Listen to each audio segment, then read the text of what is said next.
5 things. First, in the groups that we meet, the participants have openness. They are not afraid to tell the position.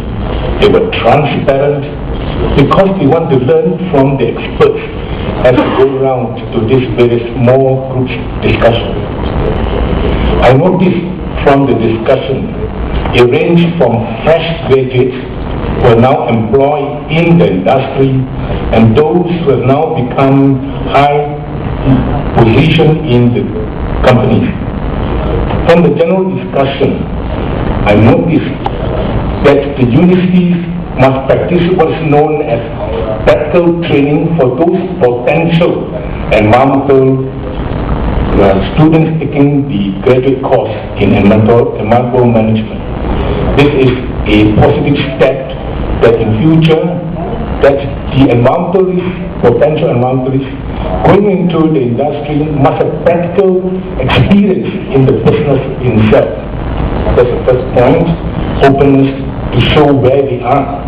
The second point is that they have tremendous amount of knowledge.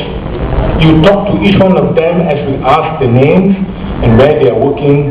They show that this knowledge, they now want an urgent need to how to apply this knowledge. They want a pathway. And this pathway is something that we from the earlier discussions and here can direct them. So the experts were also very open in directing this. The third point is that we need to galvanize. Now that we also discovered that the three parties, the government, the institution, public institutions like universities, ministries, and the private companies are actually working separately without a focused and galvanized policy. I think this is important for us that the three step together so that a new economic strategy with environmental management as the center for the Ecuador government to move forward so that we have top requirements and also the groundswell of environmentalists that is now working in the various industries to meet and come out with this new concept. Fourthly, I'm also very happy to say that because of this discussion over both Quito and here, I can see the potential of people that we move towards optimization of the use of the limited resources that Ecuador has. When you work towards zero waste, that means they learn how to understand pollution control.